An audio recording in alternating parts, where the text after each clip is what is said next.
Well, the way this works is that we record this, and then I go back later on and I edit out all the stuff that makes me look bad. Excellent. I could do the same for you, but it'd be an awfully short interview. You want me to sign something, right? What's that? You want me to sign something? No, I don't want you to sign anything. Yeah. All right, December 18th, I'm here with Bruce and Lynda Morock. We're in Sandpoint, Idaho. And Bruce is going to tell us about the stupidest thing he ever did and protesting the military while you were in the military. And amazingly, those are not the same thing. Wow. So, are you ready for both of those? The idea of blindsiding is that you, yeah. We'll tie it all together. Okay. We'll start first of all with something else, though, because we don't want to get to that. We'll say that toward the end. Oh, but it does sound like fun. Yeah, and that'll give me a chance to think about the stupidest thing I've ever done. Well, it has something to do with the laws of gravity and human reaction to that stupid thing. That stupid thing. Anyone else has to think about it. It's not. It's just that I've done so many. You wonder which one it was. Yeah. And it's not the anti-military protest while in the military. You can tell us about that too. Right. Yeah. That was wise. That was, yeah. In retrospect. Right. Okay, so Bruce is a missionary with whom? Who you serve with? Well, Southside Community Church, Coquilala, Idaho. Okay. Yeah, we evaluated going with the mission, and in fact, at one time, Lynda and I were going with a mission called Mexican Mission Ministries, and they're headquartered down on the border in Far, Texas. And one thing led to another, and we ended up not going with them, and we ended up supporting a mission that was already, an indigenous mission that was already going in Mexico. A mission that we had supported, the church had already supported for many, many years. So we ended up just going with Southside. Did you grow up at Southside? Southside Church? No. You get saved through the ministry at Southside Church? No. Neither of the above. No, okay. I actually went there in 1983 as a teacher in the school. Oh, there was a school there? Yeah, there was Southside Christian School was there for 35 years, a long time. I'm assuming you were a Christian at the time? Yes, I was. All right. So let's start back a little bit further. You didn't grow up in North Idaho? No. Where'd you grow up? Where did I grow up?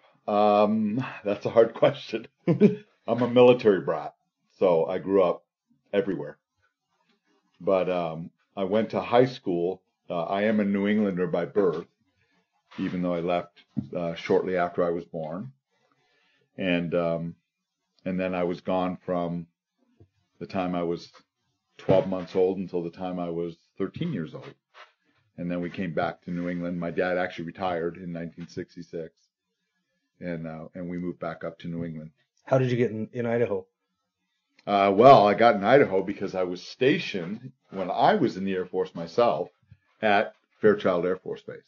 Ah. And rather than go back to Boston, which is what the Air Force would have done for me, we decided to take the money and stay here in the Northwest. We just loved it. We loved Spokane, and we thought it was the coolest thing that they called that place a city. And after coming from Boston, we thought, this is the city. This is great. Being downtown and driving 15 minutes in any direction and being out of the city, and we liked a lot about it. Now, to keep things chronological, did you become a believer before or after going into the military? Oh, no.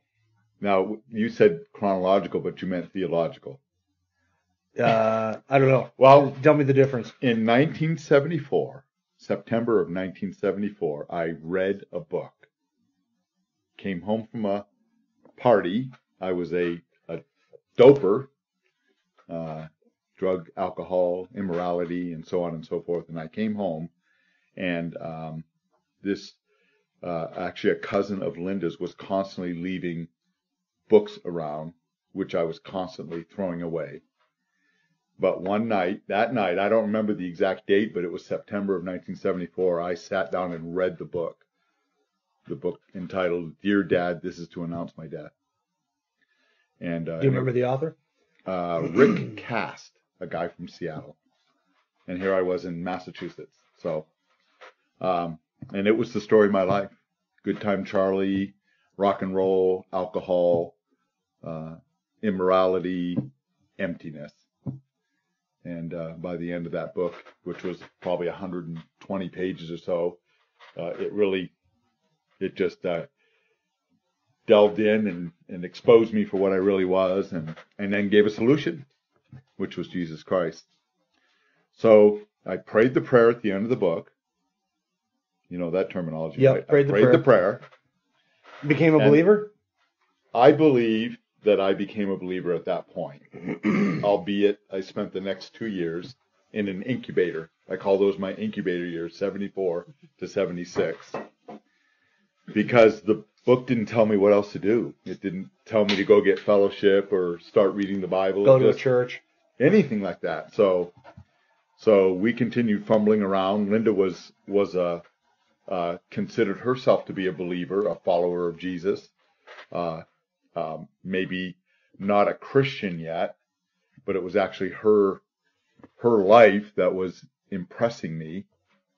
I had basically rejected the Catholic Church and rejected everything that it stood for, and was actually a preacher even back then of existentialism and anything but Catholic. Yeah. ABC. Yeah.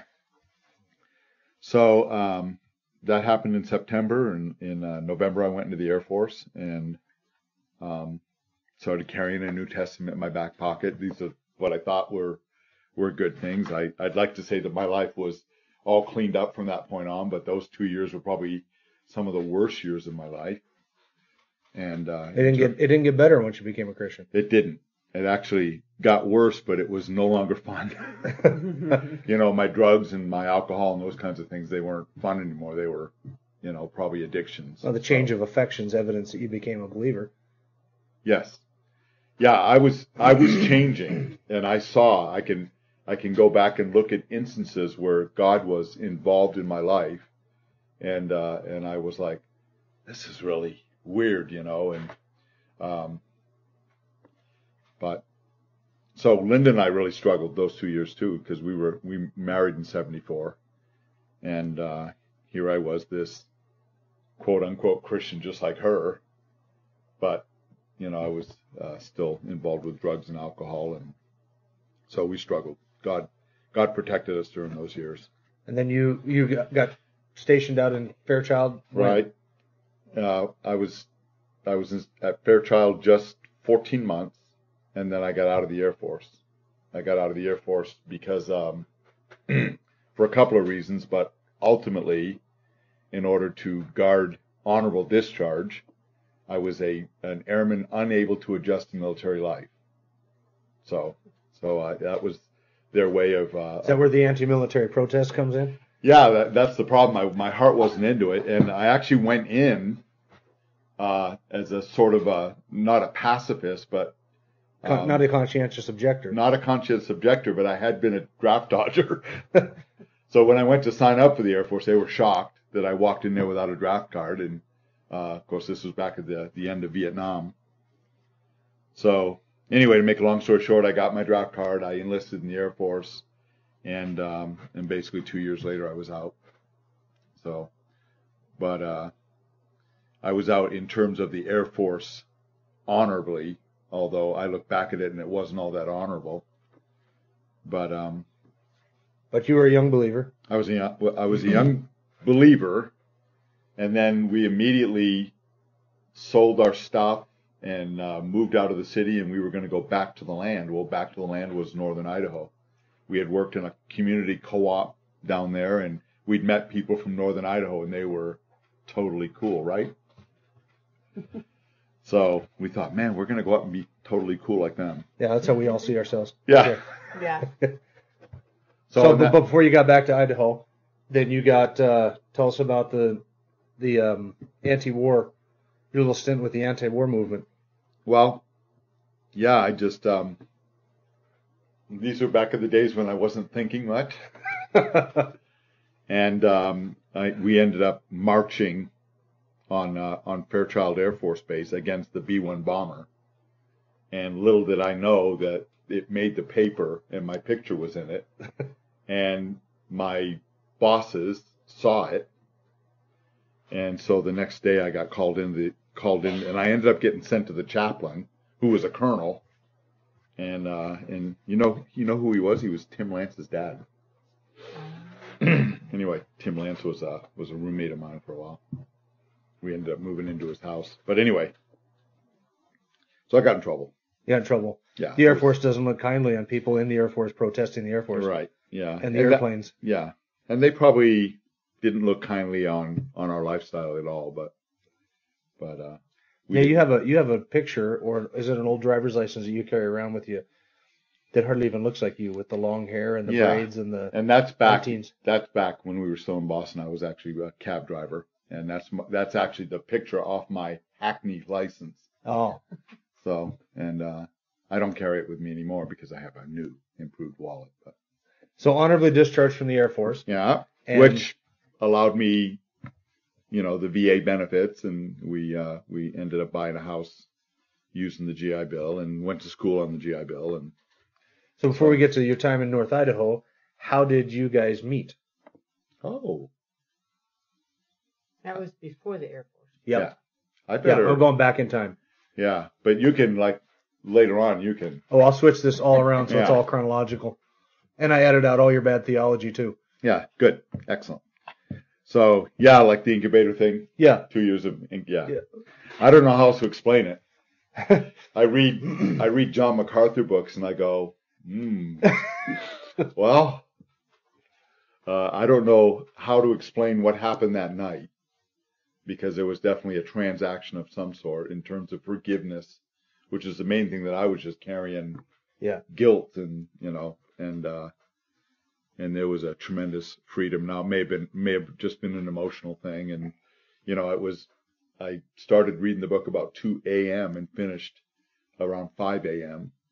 and it may have been exhaustion for all I know, but I prayed with all sincerity, and whether I was saved that night or whether God started the wooing process or had already started it, Yeah. So I'll edit all this. You'll sound like John MacArthur by the time I'm done. All right. Yeah. All right. So were you married at that point? I was married at that point. Well, no, I wasn't married at that point. Okay. So how did you guys meet? Did you want to tell this story? It's a great story. I'm going to ask you questions here in a bit too. Ooh. Because I want to find out how you became a believer. And once upon a time, I went out to dinner with Beverly, and Beverly is a mutual friend. And that night after dinner, Beverly said, "Would you like to go meet some friends of mine?" And Beverly was a hippie. I don't know if she was a hippie wannabe or a hippie, but so we went to meet some of her hippie friends, and one of those friends was Lynda, who was staying with a friend, had just come up from Florida, where she had graduated from nursing school and done all that kind of stuff. And Lynda was there that night with her overalls and a red shirt just like that. I think it might have been a turtleneck, rose-colored glasses, red socks, and I was like, so starstruck. We hung around. It seems to me I remember a game of chess, but that might have been another time. But we hung around for a while, and then Bev and I left. And as I'm we're walking to the car, I said to Beverly, I love that girl. Make arrangements. And she did. She went back and talked to Lynda apparently at some point, and Lynda's response was never. Yeah. Something like that. Something like that line, yeah. But I am tenacious, and I knew what I wanted, and so that's how we met. We met that night, and married 9 months later. Yeah. Now, were you a Christian when you got married? How did you become a believer? I actually went back from Florida back to Massachusetts because a friend of mine, a real close friend, was in the Jesus movement, and so we were kind of involved in that. I mean, we were doing Bible studies and everything, but we were doing numerology and color ores and all this stuff, and so it was And I had this cousin who was giving me Christian books and things, but she must have thought I was a believer because when she talked to me like a believer. But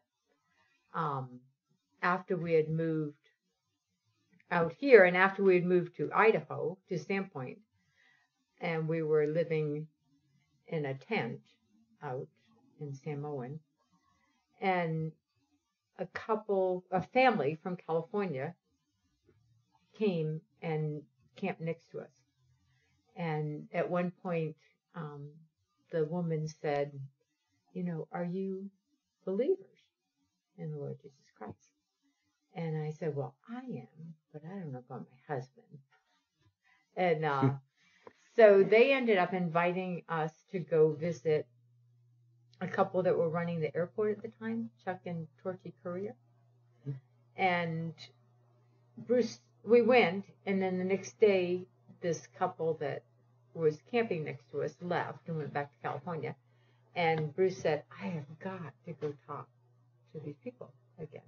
So we went back there, and Torchy just opened up the scriptures from the Old Testament and went all the way through. And when she got to the end and going through, the end times, I said, you know what? I don't ever remember praying and really asking. I said I believed, and I knew I wanted to follow Christ, but I'm not sure that I ever have made a personal commitment. And so I did in July 12th of 1976. Mm-hmm. So we basically consider that our growing point. From that point forward, we never looked back, And she offered me the same thing. Would you like to pray? And I said, I know where I stand. And I knew I had to get back to that house somehow, the house that I was at the day before. And I wrestled. We lived outside, and I wrestled all day. What am I going to say? What do they? I'm just going to show up at their door and say, well, there was something, And of course, they would have known exactly what was going on, Yeah. But so that was a great day. But interestingly enough, they attended a church in town, but they didn't invite us to their church. They sent us to another pastor.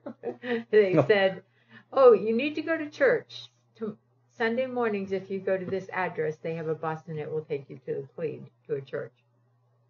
But they never invited us to their church. I think they probably thought we might not have fit into their... Yeah. Because we were pretty rough looking. You still had the hippie look? Yeah, we were... Not quite. You were living off the land at the time. Yeah, we were living in a tent. Yeah. Crunching granola, hugging trees, and the whole thing at the time. Lentils and granola and good stuff like that, yeah. Summer months, it was easy. Yeah. Did you continue that through the winter? No, we ended up getting a cabin out on Bottle Bay, a caretaker's cabin that somebody rented to us. So that's where we lived. And how did you land at Southside? Well, first we did go to, which turned out to be, do you know Jay Cates? Yeah. From Northside? It was his parents.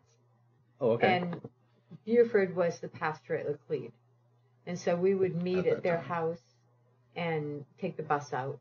And then we'd come back to their house. And then that evening we'd go back out. And at some point, not too long after, because Bruce really had a hunger and he'd keep going in. Like every day he wanted to go in and see I couldn't get and enough. Talk to him. I felt like it had been a 2-year drought. Exactly. That's the exact word I used. And so when Buford and Molly started opening up the scriptures to me, I was like just starving. So I was gluttonous at we first. went there a lot and spent a lot of time there. And at one point, Molly said, Bruce, I think that you're called to be a preacher. And then we ended up going to the I Love America, Jerry Falwell tour that was going around in 1976. And You guys might remember that. Yeah, I vaguely do. I was 4 at the time. yeah. I'm just kidding. And at that conference, when he asked for calls to repentance and salvation or calls to dedication, we both felt the Lord calling us to dedicate our lives to full-time service. And Molly, I can't remember if it was before or after that, said, Bruce, I believe that you're called to be a preacher. And we were at Inland Empire School of the Bible in September.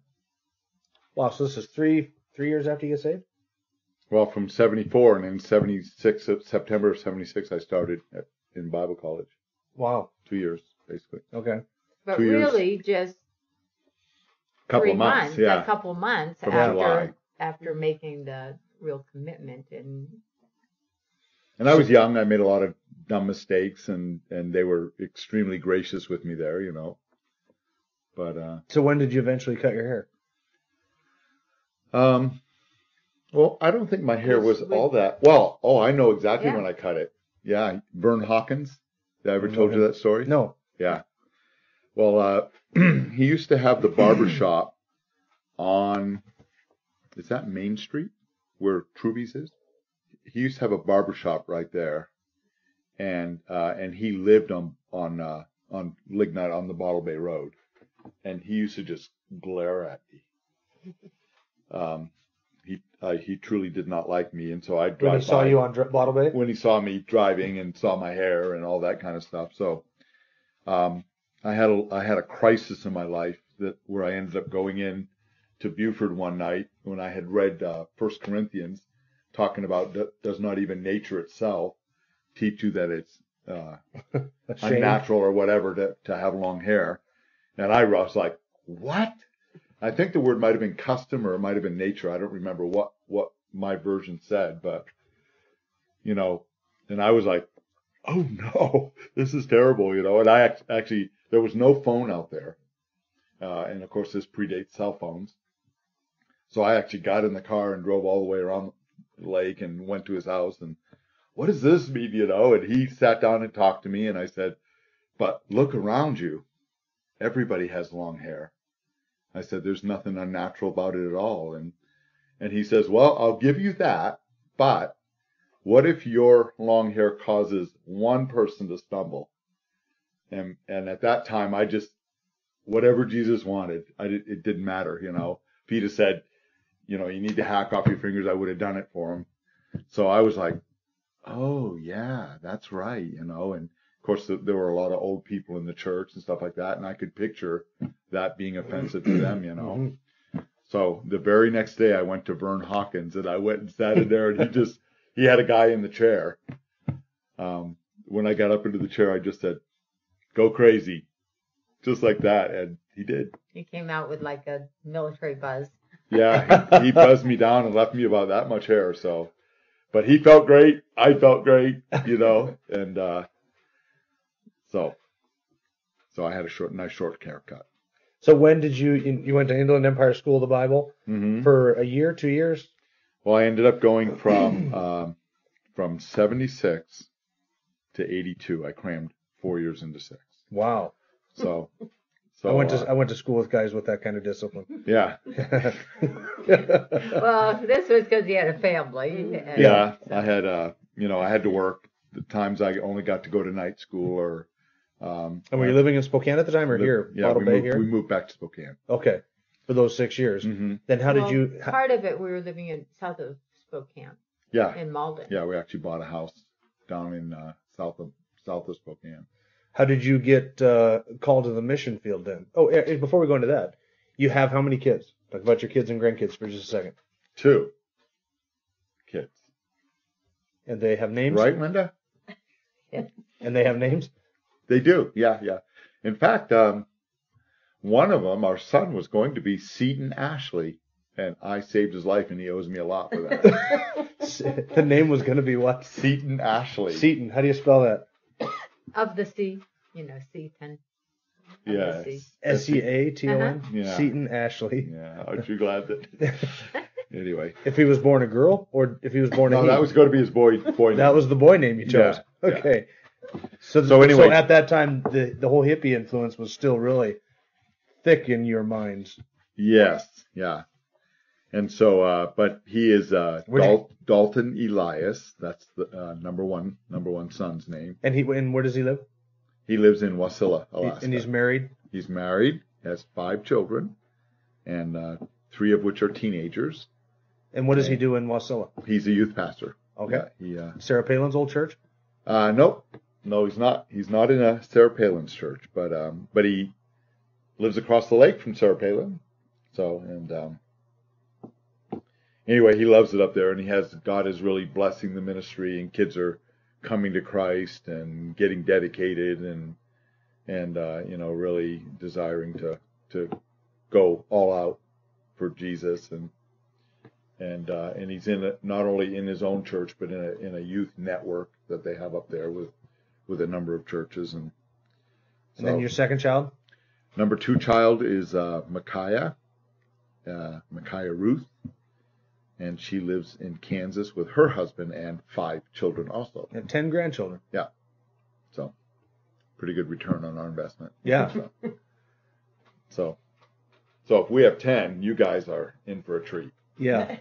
So anyway, and they're both walking with the Lord, and we're very proud of them, and they're a blessing to us, and they're a blessing to the community. Interestingly, because this got brought up today a lot, when we would do anything as a family, our family prayer was always, God, make us a blessing to everybody we come in contact with, and both of my kids remind me of that, and how it's their desire. They don't know what God will have them do, and they're not all too sure how talented they are, but they know they can do that, and that's been kind of a motivation for them and for us as well. So it might not be, a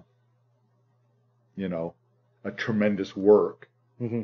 but one of the things that kept getting brought up today, which was kind of interesting to me, because it's not something I necessarily consciously do, today, but lots of people brought that up. So from school to some sort of full-time ministry, cross-cultural ministry right away? 1982, we graduated. I walked the aisle in May, but I had one more class to take, a biology class, and I took that at one of the pagan universities in Spokane. And then we were done.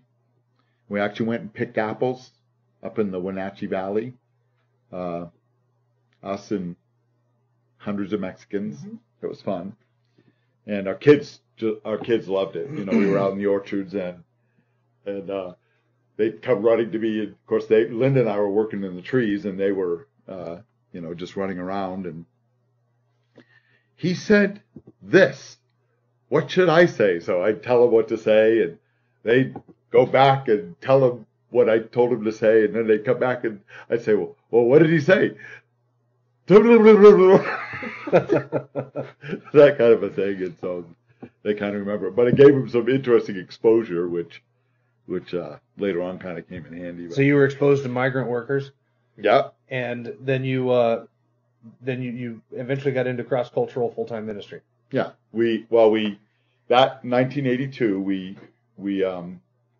did the migrant thing, and then we took a Greyhound bus trip, and went back to New England.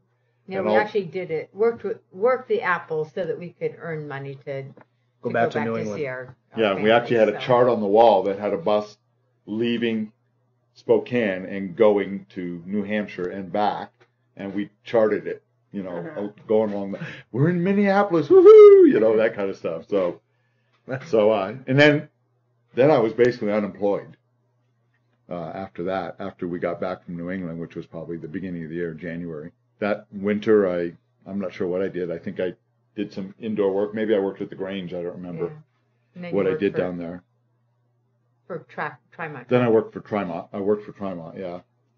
Anyway, 1983, talking to a friend who was an elder at Southside, and I had met Southside guys at the Bible College, and I liked all of them. This one guy, Howard Johns, and I became particularly good friends, and he actually lives up north, up on Gold Creek, and he would come and he stayed with us during the week, and then would go home on the weekends. So we became good friends, and I was just very impressed with what was coming out of that church. They had, I don't know, 6 or 7 or even a dozen students from that church in the school, and so I was bumping into them, including Mike Thompson and Corky at night classes. So that's basically how it was. I was sitting with Howard one day, and he said something about, that church, they always wait to the last minute to do everything, and they better get their act together because I'm leaving in 2 months, and there's nobody to replace me yet. I think he was leaving sooner than that. Mm-hmm. And I jokingly said, well, the next time you're talking to them, let them know that I'd be interested in Teaching at the school. And he looked at me and he said, are you serious? And I said, sure. Just kind of that casual flippant thing, and it wasn't a couple of weeks later that he was calling me and saying, it would be really good if you could get up here, if you could just, and I'm like, well, and do what, because I needed to work and so on and so forth. And well, just hang out and get to know us. And so that's kind of how it evolved. I ended up coming up here and picking huckleberries and doing whatever I could to survive. And by July of 83, they were moved out and we were moved in. We moved into their house, basically took his job and his house. How long did you teach at the school? Just 3 years, because in 86 I resigned to start getting ready to go to the mission field, and I did not realize that it was going to take me 3 more years to make that move. As far as we were concerned, we were going to resign and be gone in a couple of, we thought we were ready to go. You needed to raise your own support? Yeah, we did. Yeah. And so anyway, I taught there from 83 to 86. And then 86, I actually ended up going to the lumber mill, JD Lumber. And I worked lumber mills for almost 2 years. And that was actually excellent exposure. And you're getting ready to go to the mission field while you're doing that. Yeah. Yeah, just paying off. I think debts were one of the issues, and then just making contacts and praying and growing up. I think a little bit is probably what the elders were kind of hoping to see a little bit. So then in 1989, we actually made the move and we went south to southern Idaho and worked again with the migrants for 20 months, basically. Assigned to a little Hispanic church down there, a missionary, Ramiro Reyes, an AMF missionary, actually, was working in a Hispanic church down there, and we supported him. We supported his disciple Jesus Garcia, with whom we eventually worked in Mexico, and that's how it all got started. So. And that's how you got to Mexico. Mm-hmm. How did you know that God was calling you to some sort of full-time cross-cultural ministry? That's like a huge step for most people to leave the comfort zone of the best people in the world in North Idaho and head to Mexico. Well, again, it's all a process. There's not one thing, but I remember going into the registrar of the school in my junior year. Now let's see what it's going to take to get you out of here. And I'm sure you've done this, where they say you've got this. You're all set there. Oh, whoa, you haven't taken a missions class. At which point I argued and said, well, I'll never be a missionary. Yeah, I'm going to be. I actually thought I was going to be a pastor because I thought that's what men did that served the Lord. That's how ignorant I was, So, I took the class because he wasn't backing down. I said, let me, First Peter happens at the same time. Let me take that. That's going to be much more valuable. Well, you got to take this class. Well, the only class available for me so that I could keep on schedule and get out was a class called Missions Problems. A whole class on that. Can you imagine? Can you imagine missionaries have problems? Yeah. So it wasn't it wasn't very many weeks after that, I remember coming home and saying, Lynda, pack your bags. We're going to, I think it was Brazil, or it didn't matter where. Something New Guinea. Well, Brazil was one, and then I remember some little enclave in North Africa that speaks Spanish right across the strait. You were looking for a place with no problems, or you were looking to solve problems? I just wanted to go. I mean, the whole idea of what this guy was presenting was just like, whoa, I like this, and so Lynda, of course, offered the balance that I needed, because I would have literally I would have been out the door the same day, dragging Lynda and Dalton, and maybe Mackay at that time, I don't remember, just Dalton.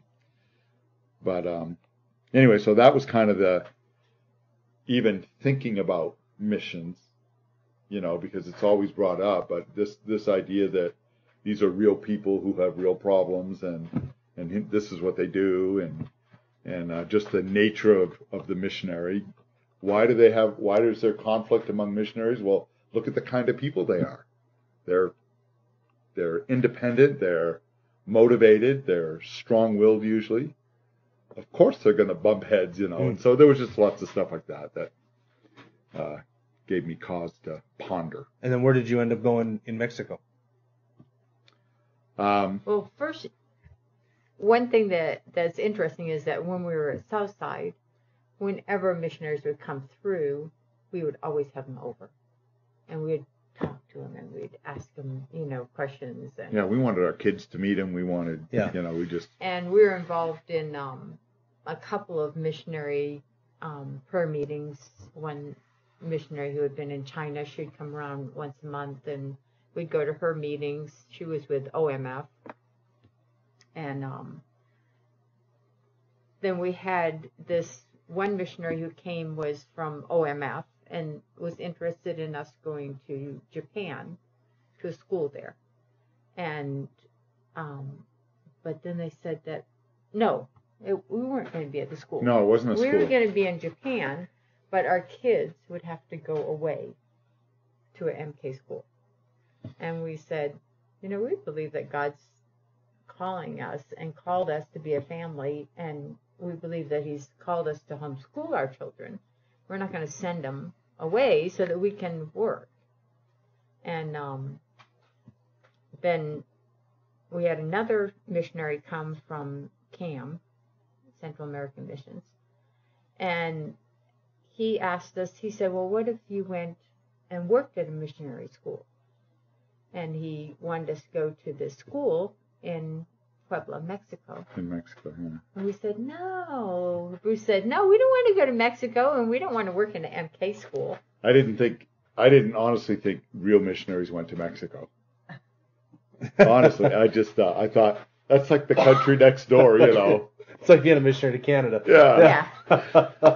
And, my vision of missions was, the bandolier, M60 in one hand and a Bible in the other, I really wanted, back then, the Nicaragua, the Contras and the Sandinistas were fighting against each other, and I wanted to go work in the refugee camps there and that kind of stuff, so. Negotiate hostage releases. Yeah, that kind of stuff, But I kind of had a cross between, Hudson Taylor and Jack Rambo.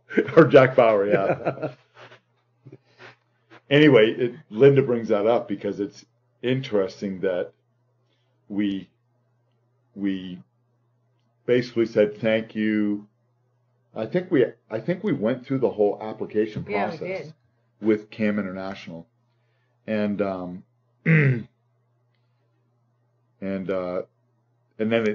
it ended up breaking down. We ended up going to a missions conference actually up at Prairie, and we started talking to all the other missions, and that's where we met this one outfit called Mexican Mission Ministries. We liked the idea that they were going to train us and hold our hand and show us what a mission. They were real small and family oriented, and whereas CAM wanted us to raise this huge amount of money, this mission said, well, what do you think you could live on? And told us a little bit about what kind of expenses we might run into. And Lynda and I were super frugal, so we knew we could, we knew we didn't need that amount that Cam was requiring. So there were just a lot of different factors that when we came down to it, we said, oh, boy, I really like this mission here, and so on and so forth. Well, we ended up going with neither of them, but that's so But I you guess but you did end up going to Pueblo. yeah. Well, no, we ended up going where one of the missionaries at our church, Jesus Garcia, it was Linares in northern Mexico. And when we went to work with him, and he was really looking for someone to take care of. Through Linares, by the way, to get to Dr. Arroyo. Okay.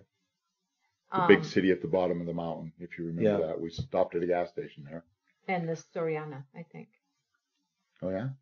And he had a camp up in Galeana. I don't know if you remember when we went up the mountain and we turned, and there was a gas station. We stopped at a gas station there, and to the right was Galeana. And he had a camp there. But at the time, they used it 1 week out of the year. And then there was a mission group from Colorado who would come down 1 week out of the year. And they wanted someone to run that camp to try and get it used more and get it, going. And so we stayed 1 year in Linares, and then we moved up to Galeana. Okay. And God just really prospered. And by the time we left, 4 years later, 3 years later, it was being used like all summer. Yeah, all summer long, and then at least once a month during the winter. Just because we were there, and groups might come, and then there was an English speaker at the camp, so they could come and talk to us and find out about renting it. No phones or anything, so there was no. It just God brought people to our door. And I wish I could show you where that door was, because you don't go by it to get to anywhere else. But so it was just it was strategic for us to be there, and God brought the people to our door, and pretty soon, mostly American and Canadian groups were using the camp. So, but they provided lots of funds, and we were able to be involved in a lot of ministry to all the pastors out in many, many, many villages. So it was great. We even had a little Bible school in a box. We ended up starting to train these pastors and taking the courses to them. And you guys know Larry Nelson, right? Yep. Larry offered to contribute all the books for these pastors' libraries. And the deal with these pastors was, you complete a year, you keep the library. And then from after that 1 year course, then we would usually plug them into TEE, theological extension, education by extension. And Larry, and then I'm not sure who else. Dave Cox, I think. Dave Cox or somebody's. Larry came up with half the money, and either Southside or Steve Smith or somebody came up with the other half. I never did know who the other half was. But Larry sent these books, and they were 60 books to a library, including things these guys had never seen, like concordances, and it was amazing. Systematic theologies and so we gave them the library, and we said, you finish the year, you keep the books, and they would look, they'd never had any books like that. And so when we were down there on a mission trip, this is the way it was in that area. You get all the spread out pastors in the little tiny villages out there that have 40 or 50 or 60 people in their church. And these guys have nothing more than a Bible. And they can't leave. They can't go to Monterrey to the big Bible college because they've got 10 kids and they don't have money to buy resources and they're subsistence farmers basically. Yeah. And so we would take it to them, and we'd find central locations, and then these guys would come in. And at one time we had 35 pastors that were learning. It was amazing. Those were golden years. And how long were you there? God brought a guy named Ignacio Gomez, a Colombian, to that area. He was working in an orphanage in Galeana, he and his wife. His wife was from St. Louis. And he was an impact player like I've never met. Already knew the language. He was Latin, and he just had a tremendous way about him. But he was an evangelist. He wasn't interested in teaching really, Yeah. But he would teach them. He taught them how to preach. We brought in the video camera and actually let these guys watch themselves and on like that. And just, those kind of mannerisms and those things you say. Why did you say that? Where did you get that? And started teaching them how to exegete the scriptures. And so it was fun. And the pastors really, really loved it. They responded. Now, I will say that we got lots of libraries back because men were never used to doing that kind of a commitment, Yeah. But there were, by the end, there were probably 10 or a dozen pastors that made it through the first year, and probably 3 or 4 that wanted to go on after that and learn. So it was a blessing. So that's what happened up in Galeana. And then in 1995, probably in the spring, I went to a conference down in Puebla called Spiritual Life Conference, and it was held at a camp down there. And while I was at that conference, for missionaries. Yeah. Okay. And had we gone? We went. We went one year, year, and then I all went of us, alone, right? Okay. Or did I have Micaiah with me, or Dalton with me, or No, I think you were the second time? Okay. Anyway, I was talking with a man, and he was saying, well, what did you do before you came on the field? And I said, well, I worked at a Christian school, and actually, did some administration at the Christian school. And he said, oh, really? I said, yeah. He said, oh, because we're looking for an administrator at a school here in the city. And would you be interested? And I said, no. Because I was not interested in moving from my mountain village to a city of 3 million people, So he backed off, He was good like that, but he was also shrewd.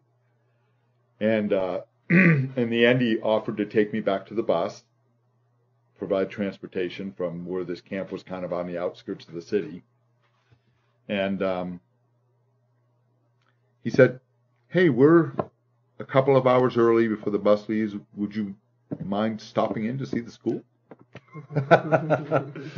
No, yeah, you're driving. So we did. We stopped in, and he took me on a tour of the school.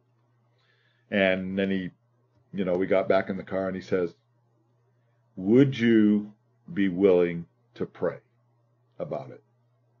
And I was like, well, how can I argue? How can I say no to that, you know? And so I said, yeah, I would be willing to pray about it. And because I really, if that's where God wanted us, I didn't want to resist that, but so that was 95. By the end of that, by the beginning of the school year, I was there. We were there. It just, things in Galeana started to come to a close. The camp was well off. There were lots of people, Mexicans and, Americans involved. And so we became obvious it was time to move on. Yeah. We had done what Chewy asked us to do, and he was mostly happy with what was going on there, and they did end up bringing in a Mexican family and into the camp, so we were free to go. No still small voice, no skywriting signs, nudgings, promptings. It was just closed doors and open doors. One opportunity shut down, another one. And you had a desire by that time to go to Puebla. We did. We were, by the time we were leaving for Puebla, we were excited about going to Puebla. So. And how long were you in Puebla? Now, Dalton was already home. He was 18 years old, and he came back to the States. But Micaiah did go with us to Puebla. So, and we were there 95 through 03, I think. 03. So that sound about, we took furlough from 03 to 04, Oaxaca 04 to 05, and then we were here by 05. So 2005, you were back in Southside and came back here. And what have you been doing in Sandpoint area since 2005? I came back to become the director of Coquilala Lake Bible Camp. So that I had already been hired by telephone They had offered it to you? Yeah, they had offered it to me, and we had been involved a little bit in the camp over the years since we sit right next door to each other, the church and the camp. So you were familiar with the camp? We were had familiar with worked the with ministry. The camp in some degree. In fact, we loved the fact that we could tell our kids that it's important to serve the Lord, and then say, and right over here across the parking lot is a place where you can plug in and start practicing, you know. So even when we were in youth ministry as young adults, we would point kids to camp. So I think it was probably in 2000. It must have been that year that you were on furlough that I met you for the first time. You attended a service at Kootenai because you knew some of the people at Kootenai. Yeah. Some of the families. And what are some of the families that you already knew at Kootenai? Well, before we left to go to Mexico, we actually lived in Jim Kowalski's house. So we knew Jim and Carol Kowalski. Carol worked in the school as a monitor, and her kids went to Southside Christian School. Of course, we knew Vince and Lynda. Lynda was one of my associates at Southside Christian School, and Vince and Lynda, of course, were Southsiders at one time. You knew the Jensens? We knew, yeah, obviously I knew Mel. Mel was one of my students, and Jess and Marcia. Knew Tracy because of her sister Leslie, and the who? Jess and Marcia. Jess and Marcia, yeah, because they were formerly Southsiders, and so yeah, I had met them. So yeah, there were quite a few people. And so that's when you and I must have met when you were on furlough. It seems to me and then it was shortly after that and they I think offered you. Was it that the directorship? Year? I'm wondering if it was that year that you did your big class down there. What year was that? Do you remember? Big class. Where you had a weekend retreat. Oh yeah, we did a preaching seminar at the camp, and that would have been, I think that would have been 2005, February 2005, I think. Okay, so yeah, we would have been gone. Yeah, so then they offered you the directorship at Coquille Lake Bible Camp, mm-hmm. And since that time, you have lived here in Sandpoint. Yes. All right. Yeah. And so, of all the missionaries that our church supports, you and I have probably spent more time with each other than I have spent with any of the other missionaries. And we've supported you guys for the least period of time. Other missionaries we've supported for decades, and we recently brought you guys on as supported missionaries. Oh, thank you, by the way. Yeah, well, it's about 3 years late, but that's all right. Better late than never. And so that's because you're close. You work at the camp. You live in Sandpoint. Not because we get along or like each other, but mm-hmm. we're just sort of here, and we have opportunity to hang around. Well, that too, yeah. Yeah. Yeah. And you've worked out at the camp now since 2005. Yeah, and 6 years. What was your role out at the camp? What were you doing at Coquille Lake Bible Camp? Well, my title was Director of Operations, and or I like to say DUOP. DUOP, okay. I was supposed to be the Director of Operations, and Randy Anderson was the executive director.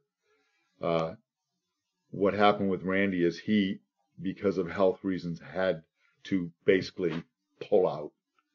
The doctor said, "You've got 7 hats here that you wear. Get rid of 4 of them." And so one of those was the camp. So you probably noticed that even that Randy basically, when I got on board, he disappeared. Yeah. And we didn't see much more of him, and he apologized many, many times for throwing me to the fire, you know. But so so that's what I did. I directed the camp. Okay, and it was I'm not sure if it was because you were at the camp or because you and I knew each other that I got sort of pulled into more active ministry out at the camp, and that's kind of how we've last several years you and I've got to serve alongside each other. Yeah, well, I know a good resource when I see one. Went on a mission trip. See, I can edit that out. We went on a mission trip to Mexico together, 10 days. Mm-hmm. That was the funnest Mexico mission trip you've ever been on, isn't it? It was, yes, absolutely. It was fun. It actually was fun. I'll tell you why. That was, what, 2007? No, 2 years ago? Yeah. Just 2 years ago? It'll be 3 years ago this coming spring. Okay. Yeah. So 2009, yeah. So why was that fun? It was the most, and I don't know how much success we had, only God knows, but it was the most successful evangelism that I'd ever been involved with. And I think a lot of it was the material, and a lot of it was just you, that you love to go out there and do that kind of stuff. So I really saw more impact than I had seen in many, many years.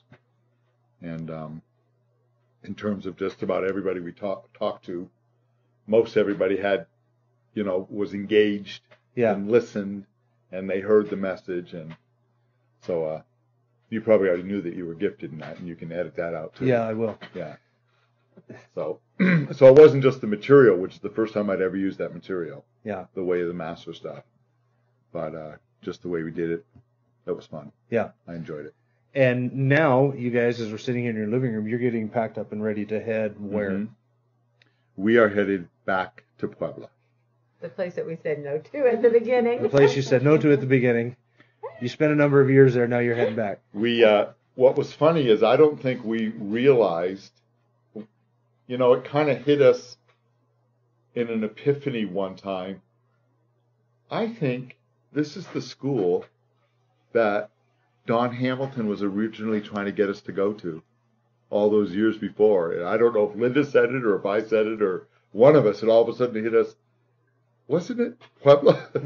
I think we had been there for a while when all of a sudden we were like, wait a minute, isn't this the school that I said no to? So we kind of laughed at God's sense of humor. And now we're really just roaring laughing because we're going back to that same place. So almost every missionary interview I've done, they have, and I'm not sure if there's a single one that hasn't said something to this effect, that the thing that they say no to in the beginning is the thing that God ends up calling them to in the end. Wow. And doubly for us, because, he really believed that he was going into the pastorate. And he ended up teaching, which he didn't do any education classes, and then going into when we came up here, missions.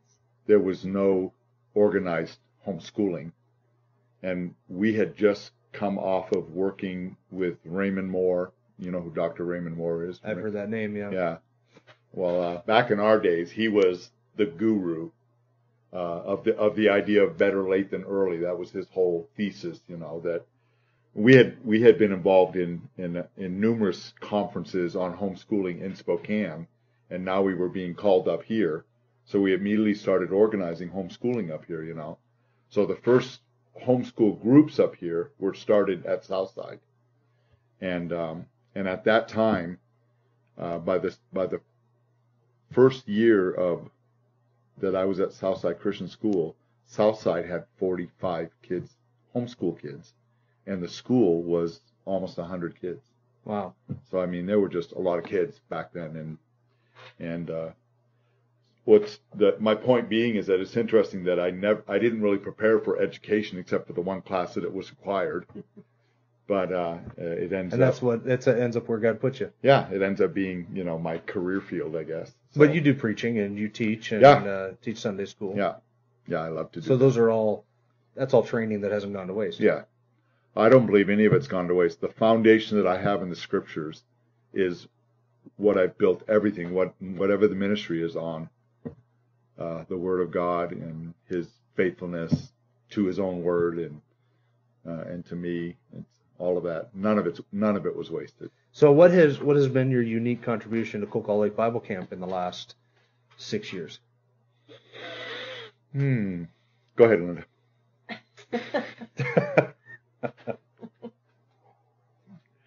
I don't know. Everybody says it's a better place than when I left.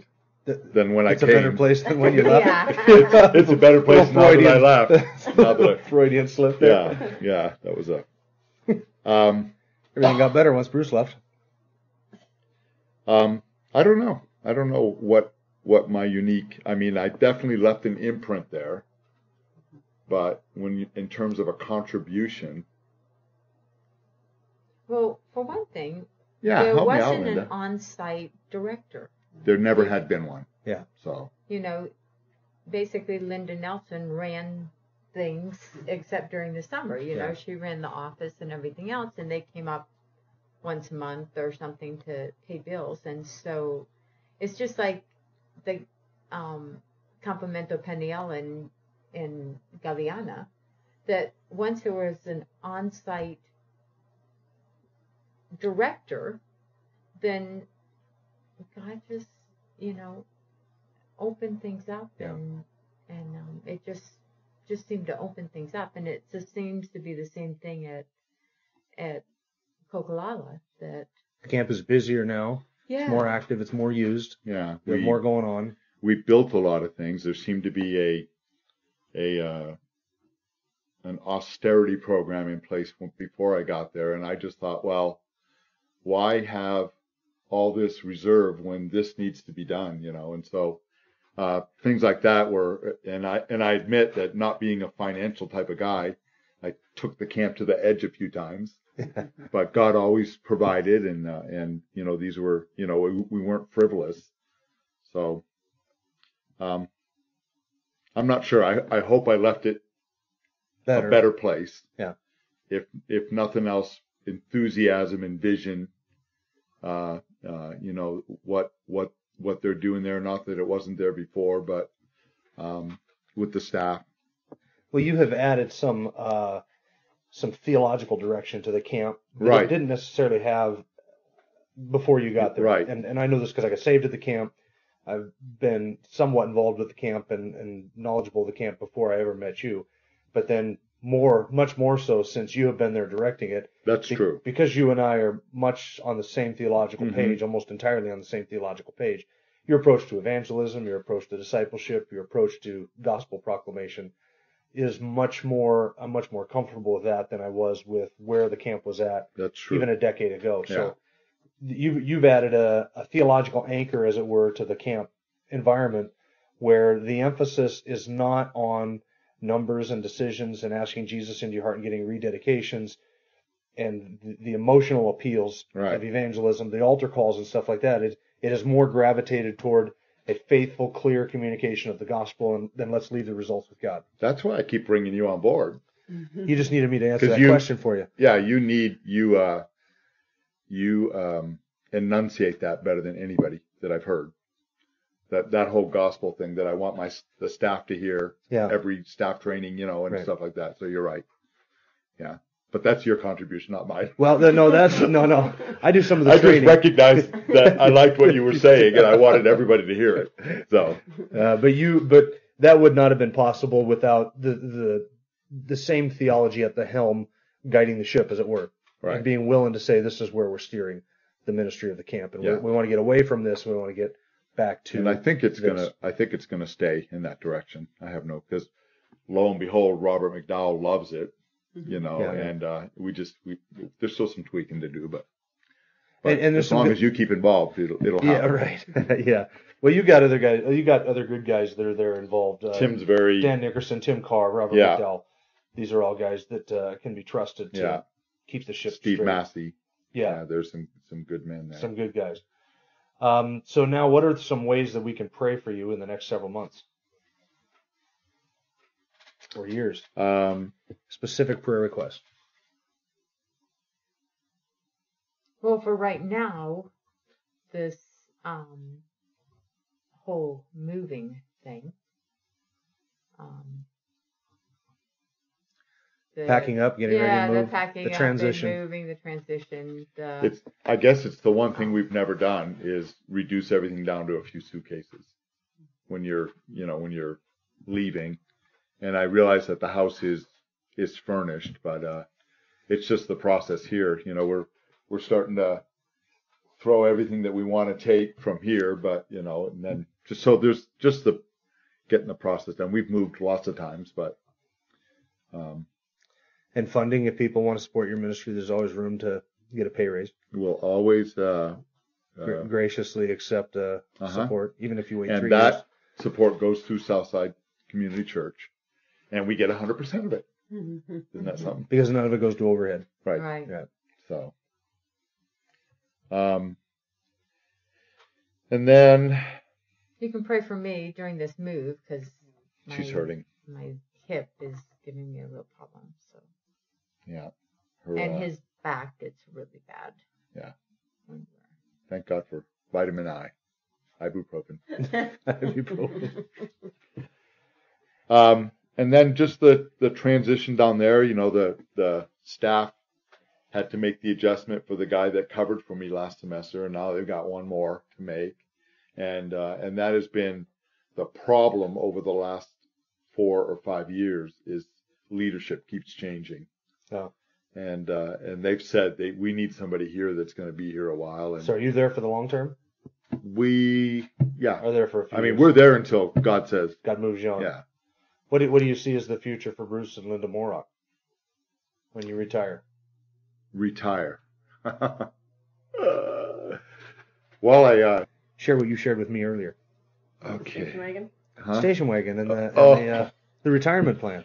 Well, I was going to say, I've looked at my retirement accounts recently, and we will have to be 320 years old before we can retire at the rate we're going. So, oh yeah, that was, I jokingly said to Lynda, because we had worked a couple of times with the migrants and it wasn't unpleasant work, that I might get a station wagon and a little camp trailer and we would follow the migrants, starting in Arizona in the spring, working our way north, and usually that season ends around October, apple season, even up into Canada, up into the Okanagan Valley, and then we would head south and winter in Arizona and get ready to pick grapefruits again in the spring and minister among the migrants.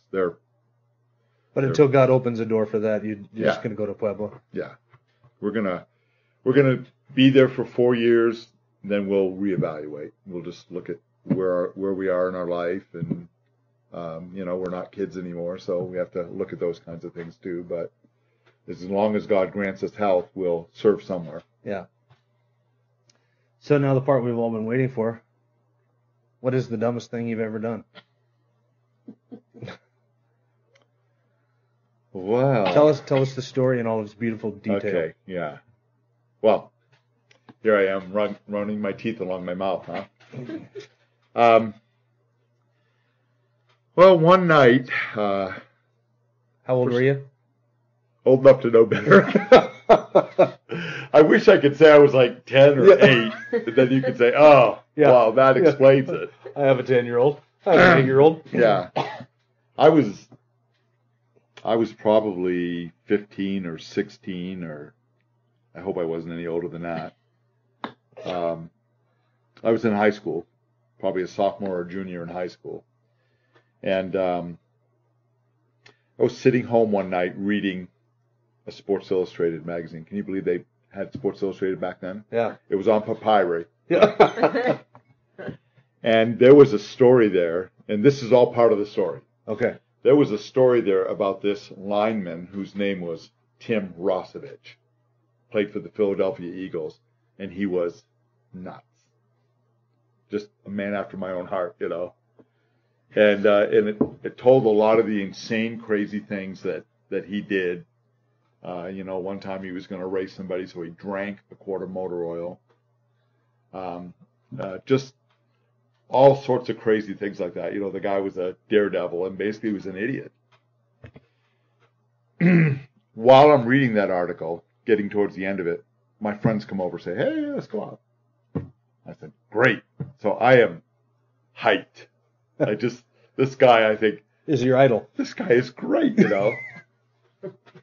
One time he was in a contest to see who could dive closest to the cliffs in Palo Alto, California. So he just dove into the cliffs. Just stuff like that, He rode his bicycle off the 52nd row of the bleachers. So we go out and we're you can edit this out later. But Yeah, I will. Actually sober, Okay. which was very rare for me in high school. Trust me, Okay. Bruce, nobody will ever hear what you're about to say. So we go to Dunkin' Donuts, the first place we stop, and there we get in a fight. And all three of us were involved in this fight. Supposedly, while we were in the Dunkin' Donuts, we offended this guy's girlfriend. And all we were doing was being friendly, like I always am, And And so the boyfriend came out and slammed my friend up against the wall, and turns out he was like the state champion wrestler, high school wrestler. I didn't know that. I didn't know the kid. All I knew is I went to rescue my friend, and he took me and slammed me against the wall too. I was like, whoa! But friend number 3 was very big and very strong, and they ended up locking hands, and this wrestler could tell that it wasn't going to go well with him if he threw a punch. And we ended up being friends or whatever, you know. And the next stop was at my girlfriend's house. In the basement of my girlfriend's house, we're all sitting around just chatting. I don't know if we were eating popcorn or what we were doing, but we start talking about Buckingham Palace guards. And in that conversation, why don't they fall forward? They don't pass out. And I don't remember the exact conversation, but at one point somebody said, well, when you fall forward, you automatically put your hands in front of you. You have to. And I was like, oh, really? Let me show you. And I disproved it, sort of, kind of. Put my hands behind my back and fell forward in the basement of this girl's house. Okay. Indoor, outdoor carpeting, but it was nice and hard. And I shattered 11 teeth in my mouth and had 30 stitches across here, and I broke my jaw here, here, and here. And felt really stupid. For those of you listening by tape, that's 3 places. Yeah, 3 places. Here, and here. Three. And this one was the worst, and this part actually flapped like this. So they ended up having to put a splint under my tongue and lock that into place for 3 months. So anyway, that definitely qualifies. Did you pull your hands out and catch yourself? I did not. So you proved. But I don't know that I consciously remember saying, oh, I'm in trouble if I continue on this course. Like having my face slam against instead of. So I actually buckled my knees. I bent my knees at the last minute. I was already committed. He could have pulled his hands out, but he didn't. They were tied. But anyway, my knees actually touched the ground first, and that snapped my head back. So that actually, God saved my life. I think if I'd have hit on my face, I probably would have drove this back up into my head, and I wouldn't be telling the story, but who knows? But anyway, that I've done a lot of stupid things, but that was definitely one of them. How long did it take you to heal from that? A couple of years. All the king's horses and all the king's men took a couple of years to put me back together again. Yeah, I had and now they're putting him back together again because now all these teeth have to be redone. Yeah, it was very, very good work, all the rebuilding in my mouth. The first thing they had to do, of course, was lock the jaw shut. And they wired it tight for 3 months, and then they wired it with those minuscule rubber bands for another 3 months. So 6 months I couldn't eat solids. So, and I lost a lot of weight, and back then I didn't have any to lose. So, but anyway, that was definitely stupid. Well, I did many stupid we'll things. have to save the rest of them for the next interview. Yes. Which we will do. We'll pull some more out of the hat. Yeah, sounds good. So. Well, thank you very much for taking the time, and may God richly bless you as you go to Pueblo. Well, thank you. Serve him. Yeah, thanks, Thanks, you. Bruce. Yeah. Thanks, Lynda.